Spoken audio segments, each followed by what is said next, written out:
రానున్న ఎన్నికల్లో నేషనల్ సర్వేలు చెబుతున్నాయి టీడీపీ పార్టీకి పాజిటివ్గా ఉంది అని చెప్తున్నారు. ఈ టీడీపీకి ఓన్లీ టీడీపీకే 17 ఎంపీ స్థానాలు వస్తున్నాయి అని చెప్పేసి, ఇంకా కూటమి ఏదైతే జనసేన బీజేపీ కూటమి అయితే ఎన్ని రావచ్చు, ఎలా ఉంటుంది సార్?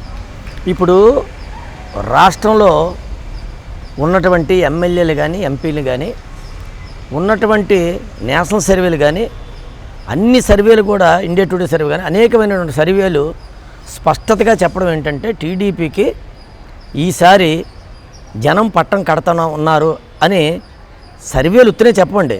హైదరాబాదులో రేవంత్ రెడ్డి ముఖ్యమంత్రి అవుతున్నాడు, ఈ సర్వే ఇలాగ వస్తుందంటే అదే జరిగింది, ఇంకోటి ఏం జరగలేదు.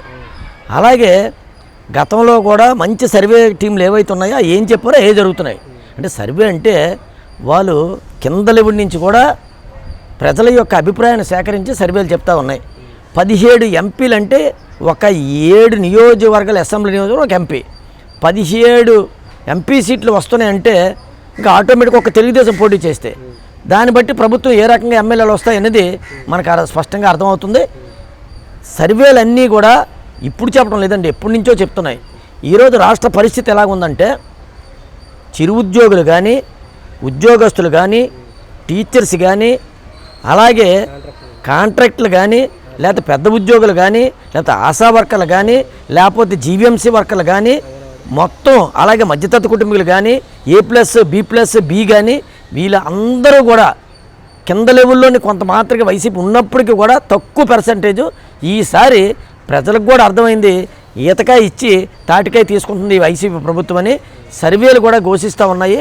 ఎట్టి పరిస్థితుల్లో రానున్నటువంటి ఎన్నికలు ఎప్పుడు వస్తాయా అని ప్రజలు ఎదురు చూస్తున్నారు. ఎందుకంటే ఓటు ద్వారా బుద్ధి చెప్పాలి వైసీపీ ప్రభుత్వానికని దృఢ సంకల్పంతో ఈరోజు ప్రజలు అందరూ ఉన్నారు. అన్ని క్యాడర్ అలాగే A, B, C, D అంటే వేసుకుంటే అంటే బడుగు బలహీన వర్గాల వారు కానీ మిడిల్ క్లాస్ ఫ్యామిలీ వారు కానీ అప్పర్ క్లాస్ ఫ్యామిలీ వారు కానీ అందరూ ఉన్నారు. ఇట్టి పరిస్థితుల్లో కూడా తెలుగుదేశం పార్టీ అధికారంలో రావడం ఖాయం. దానికి సంబంధించినటువంటి ప్రణాళికలు కూడా ప్రజల దగ్గర ఉన్నాయి. ఎందుకంటే ప్రజలు చాలా విజ్ఞులు. నేను ఒకటే చెప్తున్నా, రాజకీయ నాయకులు తెలివైన వాళ్ళు కాదండి, ప్రజలు చాలా తెలివైన వాళ్ళు. ఈ వైసీపీ ప్రభుత్వంలోని ఏమిచ్చి ఏం తీసుకుంటున్నారు క్లియర్గా అర్థమవుతుంది. వీళ్ళు అమ్మఒడి అంటున్నారు, నాన్నబుడ్డికి డబ్బులు వేసేస్తున్నారు, ఇది కాక కరెంటు బిల్లులు, అలా కాక అధిక ధరలు, ఇది కాక పన్నుల రూపైన రిజిస్ట్రేషన్ ఛార్జీలు ఏ రకంగా లాగుతున్నారు, అలాగే సిమెంట్ మీద, రాడ్డు మీద, ఇసుక మీద, అలాగే ఈ చెత్త పనుల మీద, ఈ బిల్లుల మీద, ఇలాగ అనేకమైనటువంటి వాటి మీద వీళ్ళు దోపిడీ విధానం ఏ రకంగా చేస్తున్నారు అనేది ప్రజలు అర్థం చేసుకున్నారు.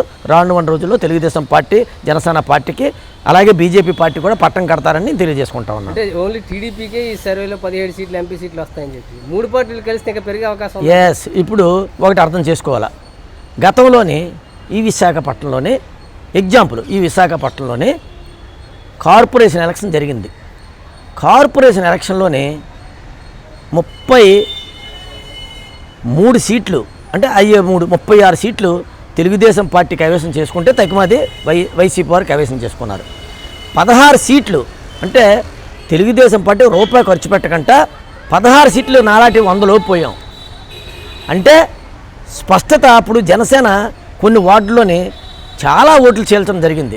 నాదే ఎగ్జాంపుల్ తీసుకుంటే నేను 76 ఓట్లతో ఓడిపోతే 650 తీశారు.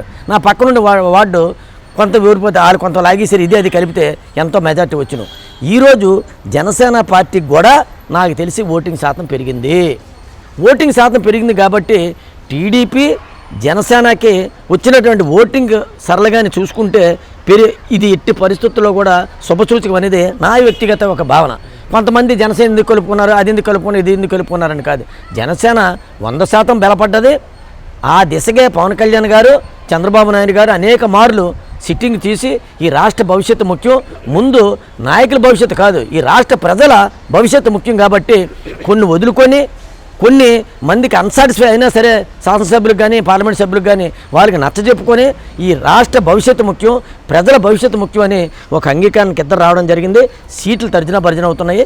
100% జనసేనతో కలడం తెలుగుదేశం పార్టీకి కానీ అలాగే జనసేన పార్టీ వారికి కానీ ప్లస్ అని నేను మీ ద్వారా నేను తెలియజేసుకుంటా ఉన్నాను. చంద్రబాబు గారు బీజేపీతో పొత్తు, మీ అభిప్రాయం ఏంటి సార్? ఒకటి, బీజేపీతో పొత్తు ఎందుకంటే ఈ రాష్ట్రంలోనే కాంగ్రెస్ పార్టీ విధి విధానాల వల్ల ఆ రోజు సోనియా గాంధీ గారు ఒక నిర్ణయం తీసుకొని అర్ధరాత్రి కేక్ కట్ చేసినట్టు ఈ రాష్ట్రాన్ని విడగొట్టడం జరిగింది. ఒక స్పష్టంగా చెప్తా ఉన్నాను.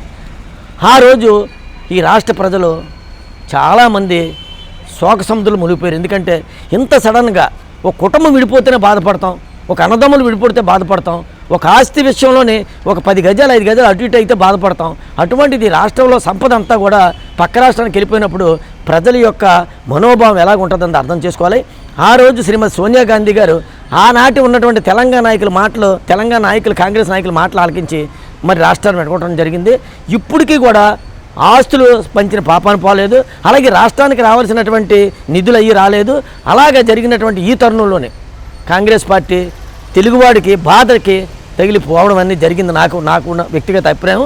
ఈరోజు బీజేపీ పార్టీ మరి రావడం జరుగుతున్నది. నరేంద్ర మోడీ గారు ఆ రోజు నుంచి ఒక సుస్థిత పాలన ఇస్తూ మరి దేశంలో అన్ని రంగాల్లో కూడా మౌలిక వసతులు అయితేనేమి, ఇంకా అన్ని విషయాల్లోనైతేనేమి కొంచెం ముందంజలో ఉండడం జరిగింది.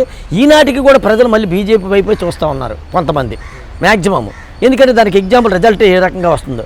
ఒకవేళ రాష్ట్రంలోని కూర్చున్నందుకు కుర్చీ లేనటువంటి ఈ పరిస్థితుల్లోనే ఈ రాష్ట్రంలోనే వనరులు లేవు, సంపద లేదు, మరి ఏదైనా చేదోడు వాదోడు ఉండాలంటే ఎట్టి పరిస్థితుల్లో కూడా కేంద్రంలో ఉన్నటువంటి ఏ పార్టీ అధికారంలో ఉంటే ఆ పార్టీ సపోర్ట్ లేనిది ఇక్కడ మనుగడ సాగదండి.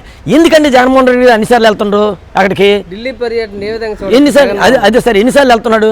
ఎందుకంటే ఇక్కడ వనరులు అనేది లేదు, రాబడి తక్కువ, ఇన్కమ్ అనేది పడిపోయింది, ఖర్చులు వచ్చి ఎక్కువైపోయింది. ఇంకా అటు ఇటు చూసి ఏం చేస్తుండ్రు ఈ వైసీపీ ప్రభుత్వం లాస్ట్కి భూములు అమ్మేస్తున్నారు, పొట్లు అమ్మేస్తున్నారు, కలెక్టర్ ఆఫీస్ అమ్మేస్తారు, తాలూకా ఆఫీస్ అమ్మేస్తారు, జిల్లా పరిషత్ ఆపేస్తారు, కాలేజీలు అమ్మేస్తారు, ప్రభుత్వ పాఠశాలలు అమ్మేస్తారు. అన్ని రకాలుగా అమ్మేసి భూముల పొట్లు అమ్మేసి ఈరోజు ఆ సంపదను తీసుకొని వస్తే ఎంత సంపదను తీసుకొస్తే ప్రజలకే ఇస్తుంది ఎక్కువ, రాబడి తక్కువ.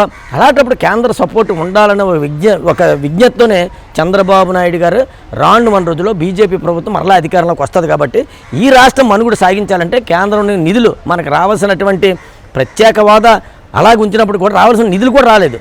మన ఆస్తులు కూడా పంపకం ఇక్కడ అవ్వలేదు. మనకు ఇవ్వాల్సినటువంటి నిధులు కేంద్ర ప్రభుత్వం రావాల్సినటువంటి సమానమైనటువంటి ప్రతిపాదనలోని జనాభా ప్రతిపాదన ఆస్తులు పంచాలి, అవి జరగలేదు. కాబట్టి ఎలా లేదన్నా సాధించాలంటే బీజేపీని అటు జనసేన పార్టీ, తెలుగుదేశం పార్టీ త్రిమూర్తులాగా ముగ్గురు కలిస్తేనే ఈ రాష్ట్రం విజయవంతంగా ముందుకెళ్తుందనే భావంతోనే ఈరోజు బీజేపీతో కలనికి వెళ్ళారు. ఎట్టి పరిస్థితులు అక్కడే కూడా సఫలీకృతం అయిందని భావన.